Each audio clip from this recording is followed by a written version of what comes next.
Hello friends, welcome to રસોઈ કી રાની। આજે ઘરના કહેવા લાગ્યા કે કંઈક ચટપટું ટેસ્ટી અને કંઈક અલગ ખાવાની ઈચ્છા થઈ ગઈ છે, તો કંઈક ચટપટું અને ટેસ્ટી બનાવો, પણ સમોસા કચોરી કરતાં પણ કંઈક અલગ। તો મેં પણ કહ્યું એટલી ઝંઝટ કરવાની તો મારી પણ ઈચ્છા નથી, તો આજે હું તમારી સાથે એવી રેસીપી શેર કરીશ જે અમારા ઘરમાં અવારનવાર બને છે, જે સમોસા કચોરી કરતાં પણ વધારે પસંદ કરીએ છીએ। તો આપણે સ્ટાર્ટ કરીશું રેસીપી બનાવવાનું। તો અહીંયા મેં એક બાઉલમાં પૌવા લઈ લીધા છે। અહીંયા મેં ચોખાના પૌવા લઈ લીધા છે। તમે અહીંયા કોઈ પણ વેરાયટીના પૌવા લઈ શકો છો। તો હવે આપણે અહીંયા પૌવાના અંદર ગરમ પાણી અંદર એડ કરી નાખીશું અને આ પૌવાને આપણે 10 મિનિટ સુધી પલાળવા દઈશું। ત્યાં સુધી આપણે એક નાનકડી અહીંયા પ્રોસેસ કરી લઈશું। તો અહીંયા મેં એક બાઉલમાં બાફેલા બટાકા લઈ લીધા છે, એને આપણે એકદમ આ રીતે પતલી પતલી સ્લાઇસમાં કટ કરી લઈશું। તો આપણા બાફેલા બટાકાને અહીંયા આપણે ગરમા ગરમ જ મેશ કરીને લઈ લઈશું। તો બટાકા કોઈ વધારે મોટા ટુકડા ના રહી જાય એ આપણે થોડો ધ્યાન રાખીશું અને એને એકદમ સરસ મેશ કરી લઈશું। તો આપણે જોઈ શકો છો કે અહીંયા આપણા બટાકા એકદમ સરસ રીતે મેશ થઈ ગયા છે। તો હવે આપણે એને હાથ વડે એકવાર ચેક કરી લઈશું કે કોઈ આપણા એકે ટુકડા મોટા તો રહી ગયા નથી ને। હવે આપણે બીજા આના અંદર શાકભાજી એડ કરીશું। તો અહીંયા મેં લાંબી કટ કરેલી ડુંગળી, ખમણેલું એક ગાજર, અહીંયા એકદમ ઝીણા કટ કરેલા મરચાં, સાથે જ અહીંયા મેં ધાણા જીરું એડ કરી નાખ્યું છે। આખું જીરું પણ અહીંયા મેં એડ કર્યું છે। સાથે જ અહીંયા મેં 2 ચમચી જેટલા લાલ મરચાં નાખી દીધા છે। તો અહીંયા મેં સ્વાદ પ્રમાણે મીઠું, એક અહીંયા લીંબુ નાખ્યું છે અને આ બધી જ વસ્તુને આપણે એકદમ સારી રીતે મિક્સ કરી નાખીશું।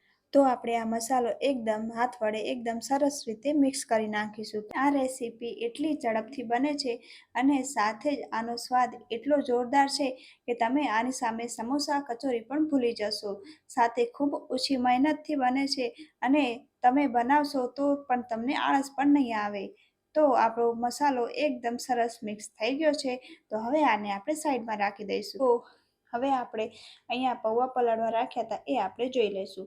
તો આપણા પૌવા અહીંયા એકદમ સરસ પલાળીને તૈયાર થઈ ગયા છે। તો હવે આપણે હાથની મદદથી આ રીતે કરીને એનો એકદમ સરસ લોટ બાંધીને તૈયાર કરી નાખીશું। તો તમે અહીંયા જોઈ શકો છો આપણો લોટ એકદમ સરસ બંધાઈને તૈયાર થઈ ગયો છે।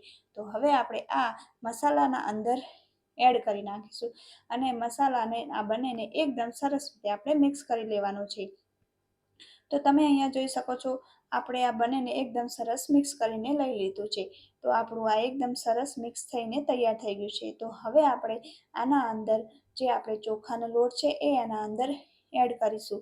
તો આના અંદર ચોખાનો લોટ એકદમ થોડો થોડો કરીને એડ કરવાનો છે। તો તમે અહીંયા જોઈ શકો છો મેં આના અંદર થોડો થોડો ચોખાનો લોટ એડ કર્યો છે અને એને આપણે એકદમ સરસ મિક્સ કરીને લઈ લઈશું। તો હવે આપણે આને એકદમ સરસ મિક્સ કરીને લઈ લેવાનો છે। તો હવે આપણે નાની નાની ટિક્કી બનાવી દઈશું। તો હવે આપણે આના અંદરથી એક નાનો લુવો લેવાનો છે અને એને આ રીતનો ગોળ શેપમાં કરી દેવાનો છે અને એની હાથની હથેળી વડેથી એકદમ સરસ આ રીતે દબાવવાની છે અને એકદમ સરસ નાની ટિક્કી બનાવીને તૈયાર કરી દેવાની છે। તો તમે અહીંયા જોઈ શકો છો મેં એકદમ અહીંયા સરસ નાની ટિક્કી બનાવીને તૈયાર કરી નાખી છે અને બધી જ ટિક્કીઓ બનીને તૈયાર થઈ ગઈ છે। તો આપણે હવે આના ઉપર ચોખાનો લોટ ઉપર થોડો સ્પ્રિંકલ કરી નાખીશું અને એને ટીકીને આપણે આ ચોખાના લોટથી એકદમ સરસ રીતે કોટ કરી નાખીશું, જેથી આપણે ફ્રાય કરતાં એ એકદમ સરસ ફ્રાય થઈ જાય છે અને એકદમ ક્રિસ્પી બને છે। તો તમે અહીંયા જોઈ શકો છો મેં અહીંયા બધી જ ટીકીને એકદમ ચોખાના લોટથી કોટ કરી નાખી છે। તો આપણે હવે ટીકીને ફ્રાય કરી નાખીશું। તો મેં અહીંયા પેનમાં પહેલાંથી જ તેલ ગરમ મૂકી દીધું છે। તો તેલ આપણું એકદમ સરસ ગરમ થઈ જાય તો પછી જ આપણે ટીકી નાખવાની છે। તો અહીંયા મેં પેનમાં બધી જ ટીકી સારી રીતે એકદમ નાખી દીધી છે। તો હવે આપણે ટીકીને આપણે થોડીક વાર ગરમ થવા દઈશું અને પછી એને પલટી નાખીશું। તો આપણી ટીકી એકદમ સરસ ફ્રાય થઈ જાય એના પછી જ આપણે પલટવાની છે અને એને આપણે સરસ ફ્રાય કરીને લઈ લઈશું। આ ટીકીને મિનિમમ ચડતા 4 થી 5 મિનિટ થાય છે। તો આ ટીકીને આપણે એકદમ ફાસ્ટ ગેસ ઉપર ચડવવાની છે, જે આપણે ઉપરથી ગોલ્ડન બ્રાઉન થઈ જાય અને એકદમ સરસ તૈયાર થઈ જાય ચડીને। તો હવે તમે અહીંયા જોઈ શકો છો આપણી ટીક્કી એકદમ સરસ ગોલ્ડન બ્રાઉન થઈ ગઈ છે। તો હવે આપણે ગેસની ફ્લેમ બંધ કરીશું અને ટીક્કીને બધી જ આપણે પ્લેટમાં કાઢી લઈશું। તો હવે આપણી ટીક્કી એકદમ સરસ બનીને તૈયાર થઈ ગઈ છે। તો મિત્રો, જો તમને પણ આ મારી રેસીપી પસંદ આવી હોય તો મારી ચેનલને લાઇક, શેર અને સબસ્ક્રાઈબ કરજો. Thank you for watching.